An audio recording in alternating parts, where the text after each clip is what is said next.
Nesta semana, o candidato à presidência Luiz Inácio Lula da Silva se encontrou com empresários na Fiesp, que é a Federação das Indústrias do Estado de São Paulo. Lula garantiu que pautas consideradas essenciais para o setor industrial estarão contempladas no seu governo, caso vença as eleições.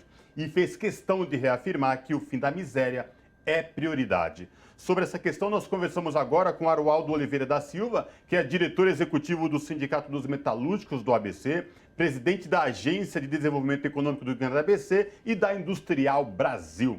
Boa noite, Arualdo. Prazer em falar contigo. Seja muito bem-vindo. Tudo bem?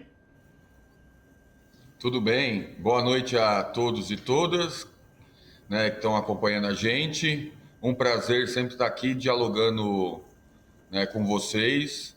E estamos aí para debater um pouquinho sobre essa passagem do Lula pela Fiesp e outros temas. Maravilha. Arualdo, você como representante do Sindicato dos Metalúrgicos do ABC e da Industrial Brasil, acompanhou este encontro do presidente Lula na Fiesp. O que você pode trazer para a gente? O que foi discutido com os empresários no que diz respeito à política de industrialização do Brasil, Arualdo? Acho que importante ressaltar nessa passagem do presidente, nessa sabatina que teve na Fiesp, né, acho que até antes de entrar um pouco sobre a questão da política industrial, que o presidente deixou bem claro, né, ele até reforçou algumas vezes, né, três palavrinhas que a gente precisa, né, para a gente começar a pensar de volta o desenvolvimento econômico no Brasil. Ele falou que o governo precisa de credibilidade, estabilidade e previsibilidade. Então, a partir daí, a gente consegue desenvolver as políticas públicas e o desenvolvimento, né, econômico necessário. Então, acho que a partir dessa fala dele, que ele reforçou, é onde a gente começa a pensar, né, e ele próprio, durante a entrevista, falou, durante a sabatina, né, que o processo de reindustrialização do Brasil, que é necessário, né, quem acha que não é necessário está errado, né, ele é essencial para o crescimento econômico. E aí, o que a gente precisa para pensar esse processo de reindustrialização? Pensar o que é a indústria do futuro, né, quais são os setores, o como a gente vai pensar a política industrial, que é um pouco do que a gente vem tentando discutir e acumulando no último período. Certo. Aroaldo, você está falando da reindustrialização, um processo tão importante aqui para o nosso país, como você bem colocou, e eu quero trazer a questão do desemprego também, que essa reindustrialização teria um impacto importante, considerando inclusive que a maioria dos desempregados hoje, segundo o IBGE, são mulheres e negros, que também é uma faixa que ganha menos. Então, queria que você comentasse qual seria o impacto para essa população específica. Legal, boa pergunta, porque acho que precisa reforçar para quem está nos acompanhando o porquê a gente discute tanto indústria, né? O porquê reindustrializar um país. Primeiro, né, acho que é importante, porque na hora que você pensa em indústria, você pensa em pesquisa, desenvolvimento, ciência, tecnologia. Então você começa a deter, né, alguns elementos, né, que é essenciais para todas as áreas, tanto da economia até para a própria confecção da política pública. Mas a cadeia industrial, ela é muito grande.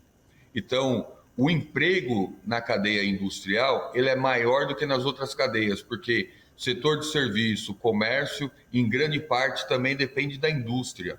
Então, por isso a necessidade da gente discutir política industrial. E como eu falei, discutir política industrial é você também deter tecnologia. Então, é você, através dessas novas tecnologias, a gente poder, né, projetar a política pública, a gente, a partir dessas novas tecnologias, a gente pensar qual o conforto e qual qualidade de vida a gente vai dar para a sociedade.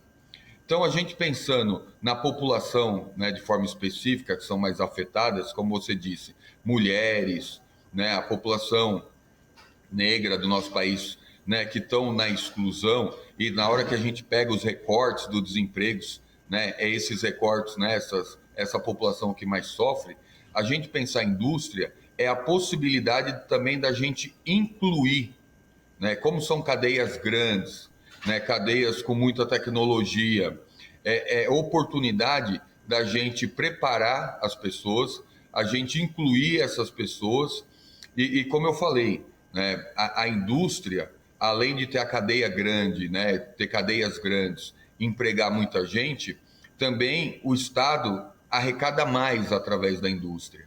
Né? Quem paga a maior fatia dos impostos diretos para a União é a indústria também. Então, trabalha as duas pontas, tanto na confecção da política pública, ou a política de inclusão, a política social, porque financia o Estado, como tem a possibilidade do próprio emprego direto na cadeia industrial. Agora, Ronaldo, você falou nessa questão da geração de emprego, da produção industrial especificamente no Brasil. Ultimamente, a gente vai vendo um fator muito preocupante, que é o fechamento de plantas, de empresas, indústrias automobilísticas no país. E, por outro lado, você não vê ao horizonte uma política que, de fato, coíba isso e incentive a produção industrial. Pelo contrário, o que estamos vendo nos últimos tempos, falta de componentes específicos para a cadeia, para a indústria automobilística, aí várias empresas dando férias coletivas. No que diz respeito à política industrial, o que foi pautado e discutido nesta reunião na Fiesp? Isso que você pode trazer para a gente, até porque o Brasil parece, a atual equipe econômica do governo Bolsonaro, se preocupa única e exclusivamente em ser exportador de commodities, e não nessa questão de uma política industrial forte que gere mais empregos no país. E acho que só até reforçando o que você falou e até para responder sua pergunta, recentemente saiu alguns estudos, né? A própria CNC fez estudo, tem estudo do próprio IBGE, de quantos empregos industriais a gente perdeu na última década, que foi em torno de 1 milhão de empregos industriais.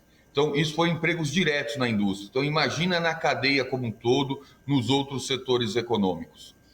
Tem outros estudos também que mostram que de 2015, né, até hoje, em média, fecha 17 empresas no Brasil. Né? Então, tem alguns que calculam que já fechou de 2015 até agora, fecharam mais de 20 mil indústrias no Brasil. Então, para a gente ver o tamanho do impacto e a falta de reação do atual governo, principalmente, né, que não acredita na indústria. E aqui, toda hora que a gente faz o debate da indústria, não é colocar um setor econômico contra o outro. A agricultura tem uma importância tremenda para o nosso país. Né? A agricultura é geradora também de tecnologia e demanda a própria indústria. A gente sempre tem que lembrar isso.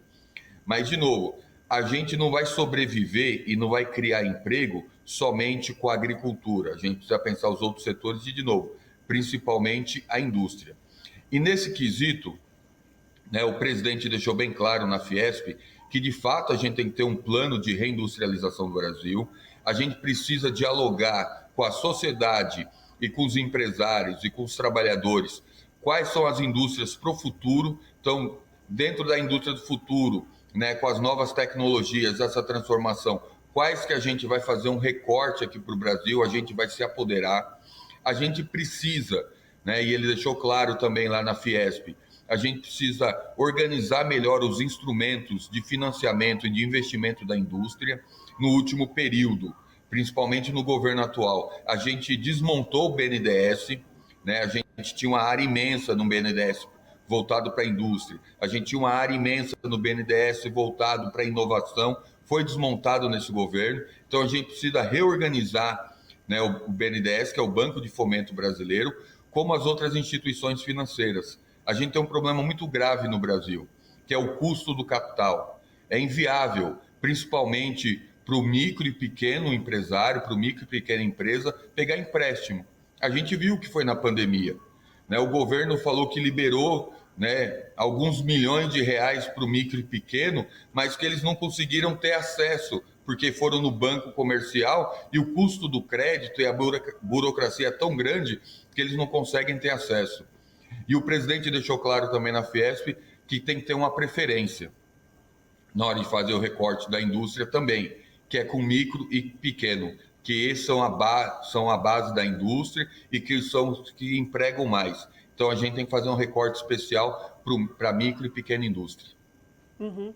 Arualdo, você já disse de certa forma sobre isso, mas eu queria que você falasse um pouco mais, você que foi reeleito recentemente para ser presidente da Agência de Desenvolvimento Econômico aí do Grande ABC, queria que você falasse sobre esse impacto da saída das plantas para a população dessa região, das cidades. Como é que fica o dia a dia sem esse investimento da indústria tão importante para esses conglomerados urbanos?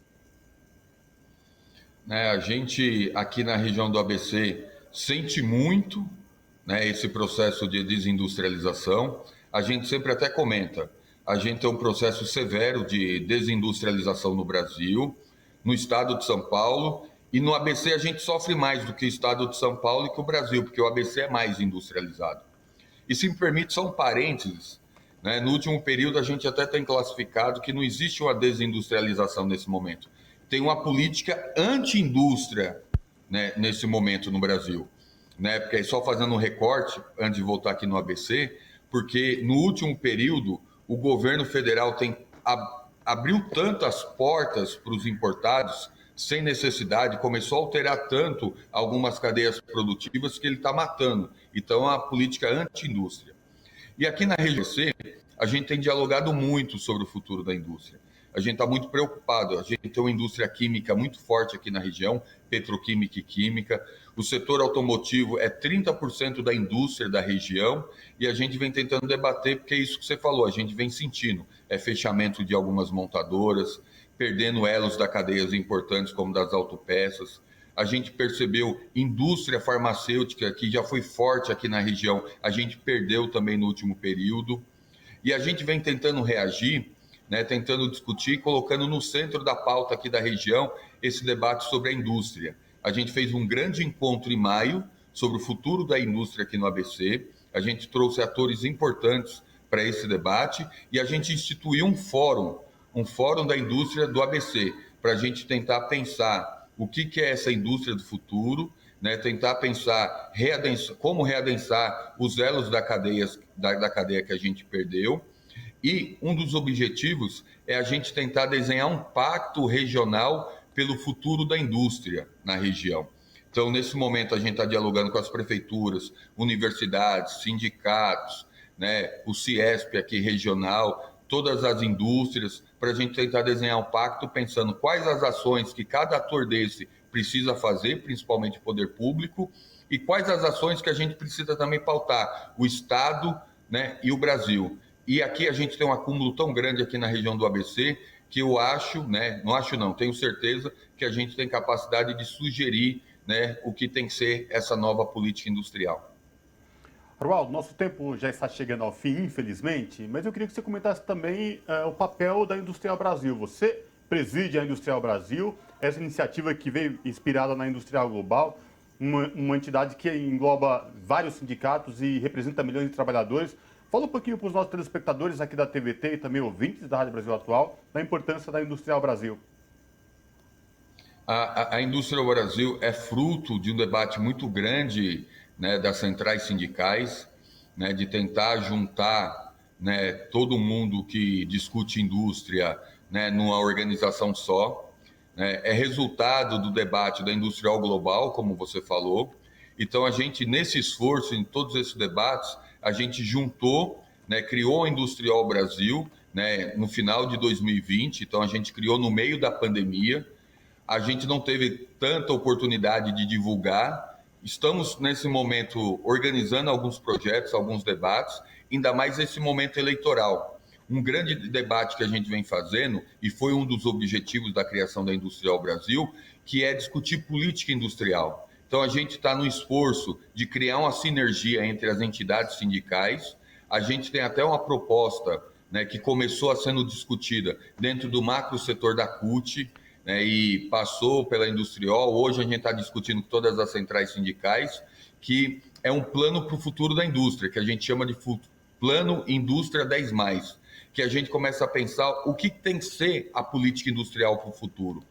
Um pouco mudando, né, a lógica de qual sempre foi a política industrial, porque a gente vem discutindo que a indústria não pode ter o fim em si mesma.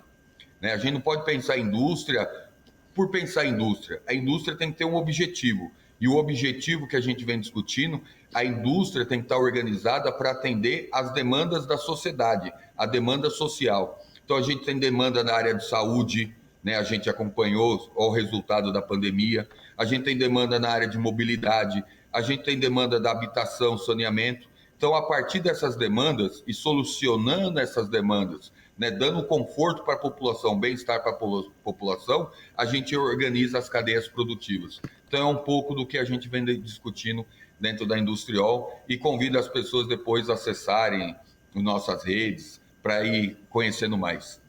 Tá certo, então conversamos com Aroaldo de Oliveira da Silva, que é diretor executivo dos sindicatos dos metalúrgicos do ABC e presidente da Industriol Brasil, como ele bem disse.